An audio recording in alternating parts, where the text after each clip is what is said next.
kulang raw ang aksyon ng Estados Unidos. Ba't raw aantayin pang mamatay bago tayo lumaban? Kung yan lang raw ang basihan, dapat pumalag na tayo ngayon pala. Tapos antayin natin kung totoong re-resmack ba talaga ang US Army. Panahon na raw para lumaban tayo, militar laban sa militar. Totoong nakakagalit pero hindi dapat agad-agad patulan ang mga Chinese. Mahirap magpadalos-dalos dahil bilyon-bilyong buhay ang masasayang pag sumabak tayo sa digmaan. Hayaan raw muna nating mag-isip si PBBM. Makikita sa mga video ang panggulo at pandadahas ng mga Chinese sa mga sundalong Pilipino sa harap ng Commission Vessel ng Philippine Navy. Inambahan ng palakol at tinutukan ng patalim ng mga Chinese ang sundalong Pilipino. Sadyang binangga ang mga rigid hold inflatable boat at rubber boat. Hinagisan pa ng tear gas, pinagbabato at tinangay ang mga gamit ng sundalo,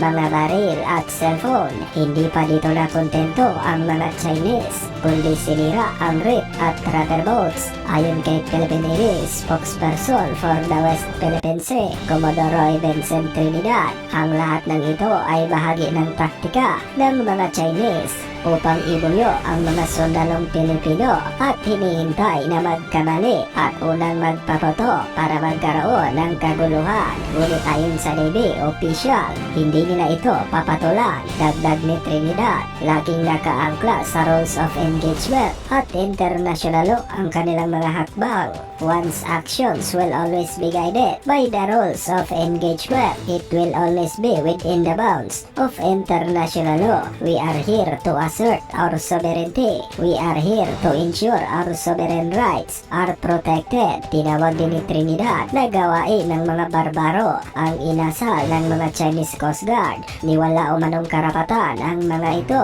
na magsuot ng Coast Guard uniform dahil taliwas ang ginawa ng mga ito sa tungkulin ng Coast Guard na mga laga ng kaligtasan sa karagatan. Anya, hindi nila kayang tiyakin na hindi na mauulit ang nangyari noong Lunes dahil nasa kamay naman ito ng China. Ang magagawa nila ngayon ay ihanda ang kanilang mga tauhan. Sinisisi ng China ang Pilipinas sa nangyaring enkwentro kamakailan sa South China Sea kung saan gumamit ng mga kutsilyo at palakol ang Chinese Coast Guard laban sa tropa ng Pilipinas. Sa isang press conference, sinabi ni Chinese Foreign Ministry spokesperson Lin Jian na pumasok ang mga tropa ng Pilipinas sa Renai Reef o Ayungin Shoal na walang pahintulot sa China. Ayon sa Chinese Foreign Ministry official, ginawa lamang ng Chinese Coast Guard ang nararapat at muling hinihimok ang Pilipinas na tigilan na ang umanay maritime violation at provocation sa South China Sea. Hindi sa lahat ng oras talo tayo, may araw ka rin China. Yan ang makikita mo sa mata ng naputulan ng daliring. Kahit may naputulan ng daliri, wala pa ring basihan para pumasok na tayo sa gera at mag-invoke ng Mutual Defense Treaty. Aksidente kasi ang pagkaputol nito at hindi dahil sa pag-atake ng militar ng China. Sa kasunduan kasi ng Pilipinas at Amerika, maa-activate lang ang Mutual Defense Treaty Agreement pag may arm attack na ang China sa atin o pag may namatay na sundalong Pilipino sa kabila ng pagkondena ng Amerika at iba pang bansa. Nananahimik pa rin ang Malacanang sa pinakabagong insidente ng pangaharas ng China sa mga tropa ng gobyerno sa West Philippine Sea. Bagaman walang napatay, inaasahan ng taong bayan ang tugon ng Pangulo sa sinapit ng 8 sundalong nasugatan. Naniniwala naman ang isang political analyst na may nakahanda ng operational mechanism si Pangulong Marcos sa harap ng mga ginagawang panghaharas ng China. Sinabi ni Dr. Froilan Calilo na maaaring hindi pa nailatag ni PBBM ang operational mechanism sa publiko. Subalit tiyak na may mekanismo ang bansa na binuo din ng Philippine Coast Guard, Philippine Navy and Interagency Task Force on the West Philippine Sea. Dagdag pa nito na dapat ipakitang handa ang Pilipinas sa mga ginagawang harassment ng China. Ano alam ng China? Bakit hindi siya nadideter? Bakit walang takot ang China na iharas yung tropa natin? Samantalang tayo, asang-asa tayo, I've got your back. merong mali eh. Merong mali. At saka sa pananaw ko, dinodoble kara tayo. You see what I mean, no? Dinodoble kara tayo. In what way? In what sense? Kahit sinong bansa, sa tingin ko, matatakot na ang daming nakatutok sa kanya. Na tayo, kakampi tayo, ng isang assembly ng mga ng mga higante may capability militarily na kayang gibain ng China. Nakatutok na nga eh. So why is it hindi nadideter ang China? Pataas pa ng pataas sa escalation ladder. Question mark, bakit? Ang lalakas ng loob. Sinampa ang ating supply ship. Kinuhanan ng baril ang tropa natin. Tinrato ng mga fisherman yung ating mga kasundaluhan. AFP. Kinuha yung equipment, yung mga baril. Sinira yung makina na nagpapaandar. That's why it has to be towed.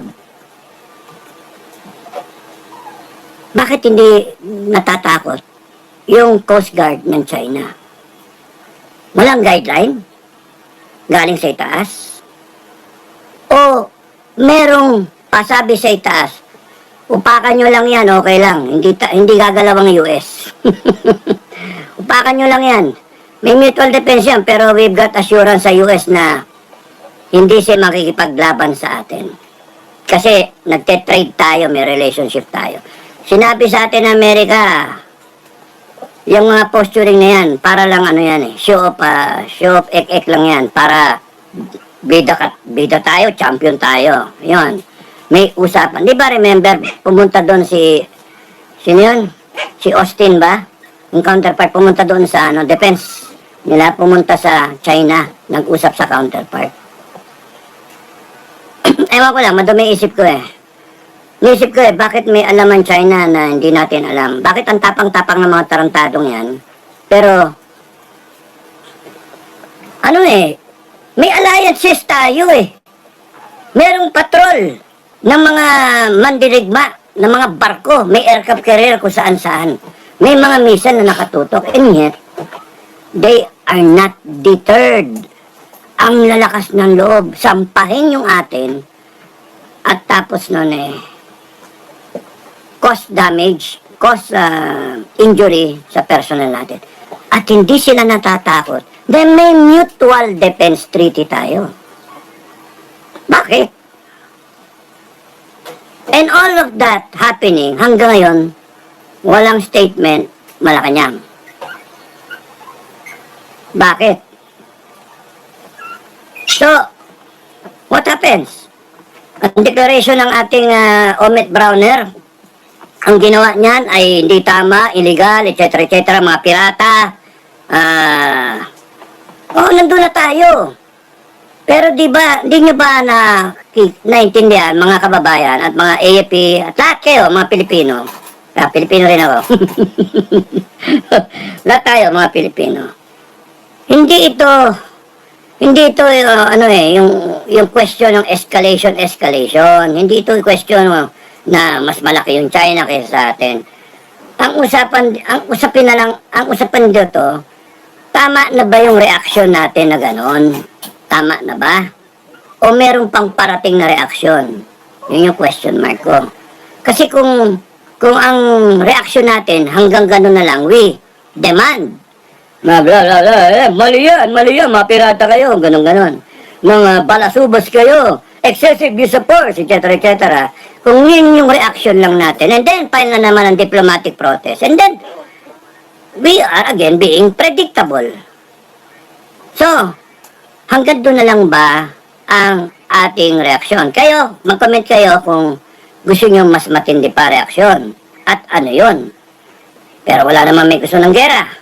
Di ba? Lalong ayaw ng China ang gera. Sa tingin nyo, pagka ginera ang China, matatalo sila eh. Hindi pa nga nila kaya eh. 4 lang aircraft carrier niya. Amerika, 11. Meron pang 2 ginagawa. sandamakal yung submarine ng Amerika na nandyan na nakatutok na sa kanila. Hindi kaya pa ng China sa ngayon na makipaggera. Pero, anong rason bakit ang lalakas sa loob nila? Meron bang usapan sila? Ikokol ba nila yung utang ng Amerika? Malaki utang ng Amerika, di ba? Nasa, magkano na ba? 40 plus? 20 plus o 40 plus? Trillion. So, ikokol ba yon? O meron ba silang usapan na okay lang, di kami makikialam. Pagdating sa Pilipinas, pagdating dyan sa South China Sea na yan, hindi muna kami makikialam. Okay lang yan, promise. Pero pagdating sa Pilipinas naman, ang usapan, I've got your back. Ang lalakas kasi ng loob ng China, yun yung aking tanong. Saan damakal yung deterrence? Isang damakal yung military hardware ngayon dito.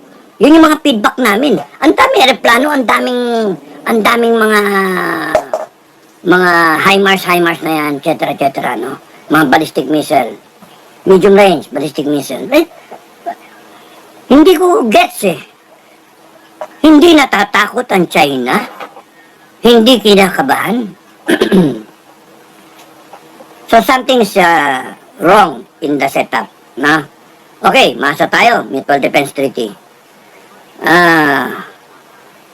Ano ang susunod na mangyayari? Abangan natin sa mga susunod na araw.